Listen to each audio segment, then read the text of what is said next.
नाम बताते जाओ। इनकी बेटी वहाँ पे है ऑस्ट्रेलिया में।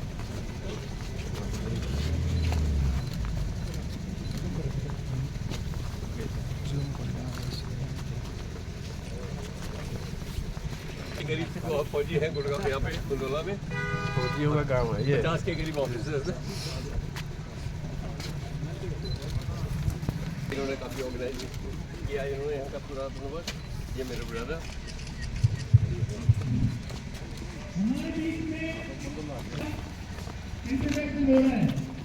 अभी थोड़ी देर में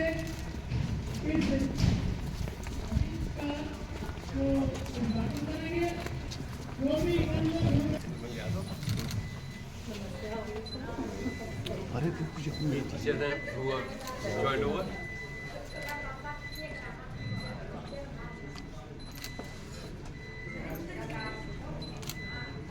वैसे तो हम लोग ना ये रिवाज अपने वहाँ खत्म करना चाहिए, जोड़ने का रिवाज करना चाहिए। बिल्कुल यू आर राइट।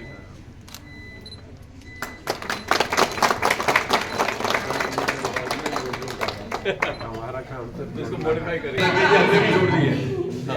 डैना से मेरा नाम मनीषा है, मैं डैना से हूँ। मैंने बीए कर रखी है प्लस कंप्यूटर डिप्लोमा कर रखा है 6 मंथ का। इसके साथ टीचिंग कोर्स किया हुआ है 6 मंथ का। चल गुड। तो क्या करते हो यहाँ? यहाँ बस आज शुरू किया है। Today we will just be starting today. ये क्या करेंगे यहाँ? भाई ये सिखाएंगे। कंप्यूटर सिखाएंगे, टीचर है। Very good. क्या सिखाओगे आप? क्या क्या चीज़ सिखाओगे? पेंटिंग सिखाएंगे, टाइपिंग करवाएंगे, बेसिक कंप्यूटर में शॉर्टकट कीज बताई जाएंगी, एमएस वर्ड पे काम करवाया जाएगा, एमएस एक्सेल पे करवाया जाएगा। बाकी बाद में विल प्रोग्रेसिवली इंप्रूव इट। मैं आपको बताता हूँ, अगर बच्चों को टैली सिखा दिया जाए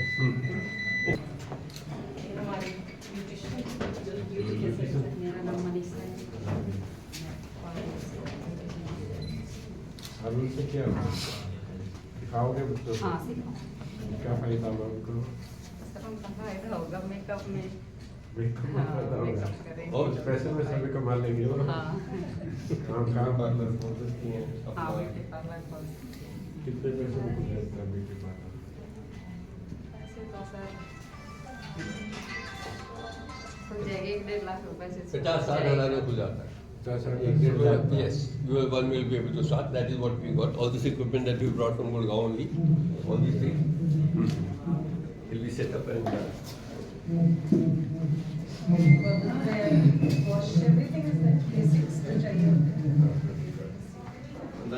रेकरिंग में 1 लाख शुरू में तो सर 1 लाख के करीब लग जाता है और बाद में महीने की जो इस टाइप के आइटम 5-1 हज़ार में तो उससे भी कम रनिंग 1 हज़ार में जो रनिंग जो मटेरियल जो यूज होते रहते हैं ट्रेनिंग के लिए।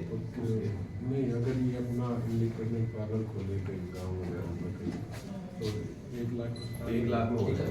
बट देखो नहीं पूरा अपने घर में भी जो आज से शुरू होगा। आज से बैठो बैठो बैठो। ये जो सीखने के बाद क्या क्या कर रहे हैं? ये इनको हम पहले सारी सिलाई सिखाएंगे, बेसिक नॉलेज पे कपड़े पे वैसे सारे काम सिखाएंगे। यहाँ से डिप्लोमा लेके तब ये जाएंगी तो ये कहीं भी सरकारी जैसे वैकेंसी निकलेंगी वहाँ पे इनको पोस्ट किया जाएगा। ये सेल्फ डिपेंड होंगे वे खुद का। ऐसे तो कोई वैकेंसी निकलते नहीं सर, मैं आपको बता दूं, मैं सिंगर कंपनी से हूँ और बच्चे जो सिलाई सीखते हैं उनको हम रोजगार देते हैं। जो थैले बनाने का काम होता है क्या क्या रोजगार दोगे आप? सर, ये थैले बनाने का काम होता है। जो दुकानों पे सप्लाई है, थैली बंद हो चुकी है ना, प्लास्टिक में बैन है, तो वो थैले बनाने का काम हम बच्चों को देते हैं। कपड़े के थैले? हाँ जी हाँ जी, कपड़े के थैले। कितने से कपड़े के? वो जो डिजोलेबल कपड़ा आता है? हाँ जी सर, हाँ जी सर, उसके? हाँ जी। अच्छा, वो मशीन पे बनेंगे? हाँ जी सर, मशीन पे बनेंगे। हमारे पास बड़ी दूसरी मशीन मशीन है। कढ़ाई के लिए इंटरव्यू वगैरह के लिए इस मशीन पर सीख के कर लेंगे क्या? हाँ जी सर, इस मशीन पे भी सीख के कर लेंगे, उस पे भी कर लेंगे, इसलिए हमने वो एडवांस में मशीन ली गई है। और 2 मशीन हमारे जो खुली हाँ थी वो भी एडवांस वाली है। इसके बाद फैशन मेकर मशीन फैशन यहीं पे करेंगे, अपने घर पे करेंगे। घर पे देंगे? हाँ जी सर, और भी सेंटरों में हमारे पास जैसे काम चल रहा है उसी के साथ। तो 100 थैले बनाने कितने पैसे देते? सर जिस जो रेट हमें आगे से मिलता है उसी के रेट में हम देते हैं। कितना रेट मिलता मेरी है? रिपोर्ट से 10-12 एक मिनट। 10-12 रुपए देते हैं? हाँ जी, 10 रुपए देते हैं। 10 रुपये। ठीक है। ओके, एक दिन में कितने बना सकते हैं? सर वो तो इनके ऊपर डिपेंड करता है, ये 50 में निकालती है, 100 भी निकालती है, इनके ऊपर डिपेंड करता है। 8 घंटे काम करें तो कितना निकल लेंगे? सर वो इन्हीं के ऊपर डिपेंड है, नहीं, फिर भी अंदाजा एवरेज क्या है? आप सिखा रहे हो ना, तो इसलिए लायक तो बनाओगे ना आप। सर ये पर डे के 500 रुपए कमाएंगे, इतना तो हम कर सकते हैं। पर ठीक है 500 हाँ रुपये जी। घर बैठ तो के घर बैठ कितने टाइम पर? 8 घंटे की जॉब में कर लेंगे। सर ये अपने इनके खुद के ऊपर डिपेंड करता खुद है तो ना, आप कितना टाइम बताओगे ना, निकालते हैं। डिप्लोमा कितने लोग हैं इनको? जब कमिश्नर साहब वो जो हमने शुरू किया वहाँ पे साधारण में they are doing well, they work a lot. In fact वो पूरी अपनी डायरी वायरी पूरी बना रखे हैं, बुकलेट वगैरह, and they from scratch they have moved up to various higher level. नहीं, ये ना सिलाई सिखाने का काम ना पिछले 50 साल से चल रहा है, ठीक है। इसमें से मुश्किल से 10% बच्चे अपने घर पर जाकर करते हैं, ओके। ठीक है। और ये सिंगर वाले आ गए हैं, ठीक है। तो ये पूछना चाहूँगी, यही सिखा रहे तो इस लायक तो बनाओ कि 500-700 रुपये रोज के डलवा लें घर बैठ। I think that is the aim and we should be able to कराना है। सिखाने का क्या फायदा? अच्छे सिखाओगे तो कुछ करोगे।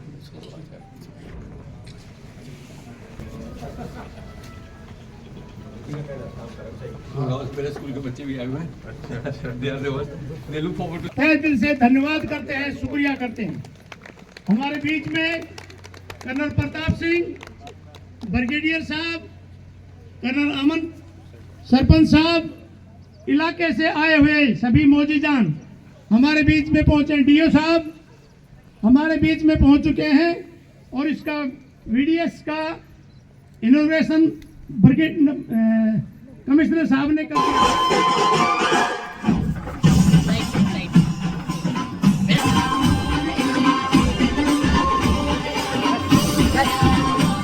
और श्री विकास यादव, सीईओ जिला परिषद रेवाड़ी, और यहाँ पर उपस्थित सभी अतिथिगण का इस वोकेशनल स्किल डेवलपमेंट स्कूल के उद्घाटन समारोह पर हार्दिक स्वागत करता हूँ। कमिश्नर साहब इस पदभार को संभालने से पहले, कमिश्नर गुरुग्राम डिवीजन से पहले हरियाणा गवर्नमेंट में डायरेक्टर जनरल स्किल डेवलपमेंट रह चुके हैं और उनका इस क्षेत्र में बहुत ऊंचे लेवल पे, हाई लेवल की नॉलेज है स्किल डेवलपमेंट के बारे में, और इसी से हमने उनको रिक्वेस्ट किया था आज यहाँ पर एज चीफ गेस्ट आने के लिए, और हमारा ये सौभाग्य है कि आज ये हमारे साथ मौजूद हैं। नेशनल स्किल डेवलपमेंट मिशन प्रधानमंत्री जी ने जुलाई 2015 में शुरू किया था, जिसका मकसद था 40 करोड़ नौजवानों को स्किल में प्रशिक्षित करना और उनको जो इंडस्ट्री के लिए रिक्वायरमेंट है, जो सप्लाई है, डिमांड और सप्लाई, उसको मैच करना। डिमांड इंडस्ट्री में, हर सेक्टर में इंडस्ट्री में प्रशिक्षित नौजवानों ने अपने गांव में ही नहीं और सभी जगह ये बड़ा प्रोजेक्ट उठाया हुआ है। और एक ज़रूरी बात यह है, भी आप सबको पता भी है, कर्नल साहब के पिताजी भी कर्नल थे, कर्नल साहब खुद कर्नल हैं, कर्नल के बेटे अमन यादव जो मेरे से पूर्व वक्ता थे वो भी कर्नल हैं। तो एक तीनों पीढ़ी कर्नल से रिटायर हैं, ये हमारे फख्र और गर्व की बात है।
इस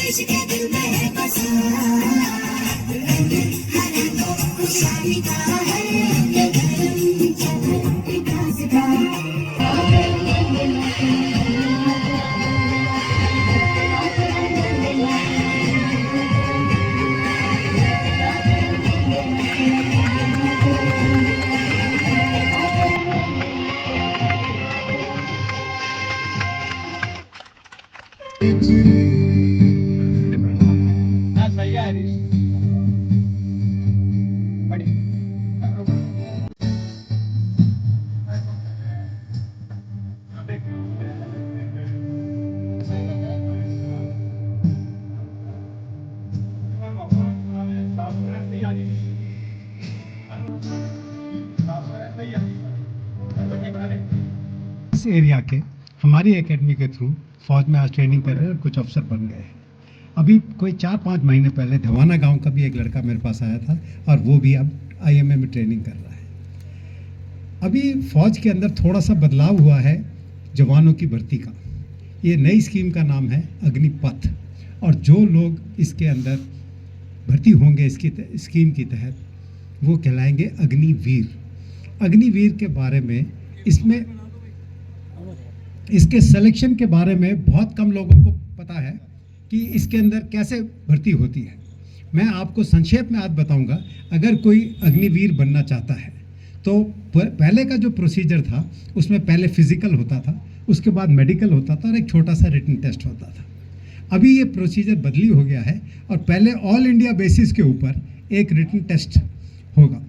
ये जो रिटन टेस्ट होगा अग्निवीर के थ्रू, आज अगर फौज के अंदर जाना है, नर्सिंग असिस्टेंट को छोड़ के कोई भी भर्ती अग्निवीर के अलावा नहीं है। चाहे उसने क्लर्क भर्ती होना है, ट्रेडमैन भर्ती होना है, चाहे उसने टेक्निकल में जाना है या जनरल ड्यूटी में जाना है। जनरल ड्यूटी के लिए क्वालिफिकेशन है 10वीं क्लास। 10वीं क्लास में अगर 45% मार्क्स हैं और किसी भी सब्जेक्ट में 33% मार्क्स से कम नहीं है तो वो अग्निवीर के लिए एलिजिबल है। उम्र है 17.5 से 21 साल। साल में 2 बार एग्ज़ाम होता है। ऑल इंडिया लेवल का ये एग्ज़ाम होता है और इस एग्ज़ाम के अंदर 50 क्वेश्चन आते हैं। 100 नंबर का ये टेस्ट है। हर क्वेश्चन 2 मार्क का है और 1/4 मार्क नेगेटिव मार्किंग का है। ये जो 50 क्वेश्चन है इसमें 15 क्वेश्चन मैथ्स के हैं, 15 क्वेश्चन इसमें साइंस के हैं, 15 क्वेश्चन इसके अंदर जनरल नॉलेज के हैं और 5 क्वेश्चन रीजनिंग एबिलिटी के। पहले जिला परिषद सरपंच शैलेंद्र जी, यहाँ पर उपस्थित सभी बुजुर्गों, माताओं, बहनों, प्रिय विद्यार्थियों तथा अन्य विशिष्टगण, छायाकार पत्रकार बंधुओं, मैं सर्वप्रथम तो कर्नल कोनराव प्रताप सिंह का धन्यवाद करता हूँ कि मुझे यहाँ पर आमंत्रित किया। मुझे यहाँ आकर बड़ा अच्छा लगा और जो इन्होंने स्किल सेंटर या वोकेशनल ट्रेनिंग स्कूल स्टार्ट किया है इसके लिए ये धन्यवाद के पात्र हैं और इसके लिए सारा गांव को खुश होना चाहिए कि उन्होंने एक ऐसी अच्छी शुरुआत की है।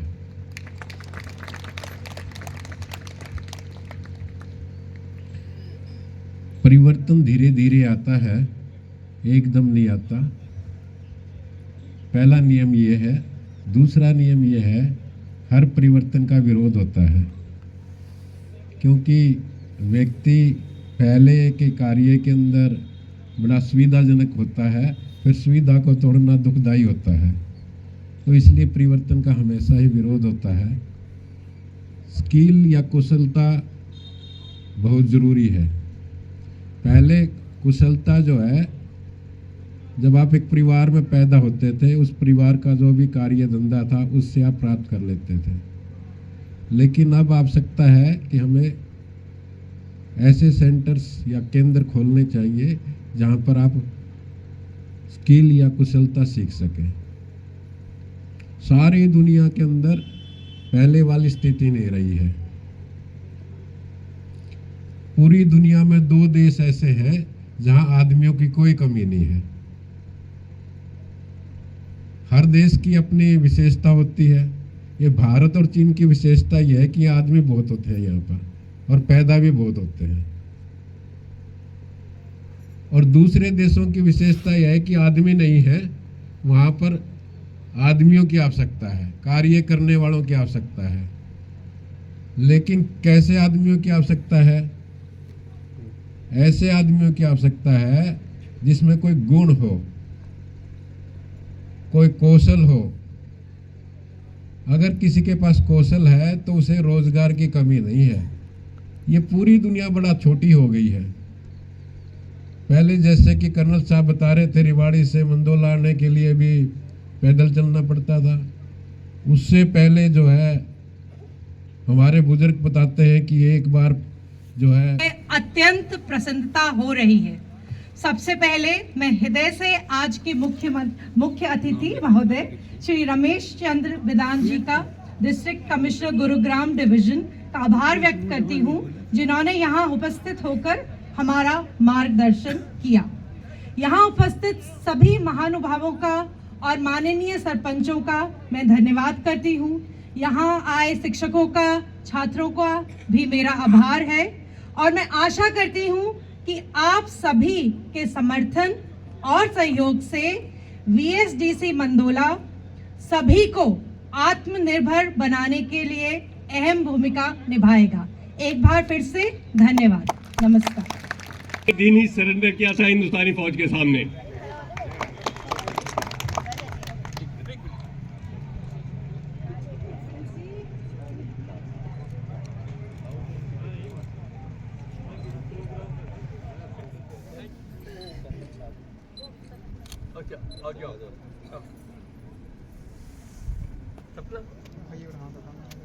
अनुपम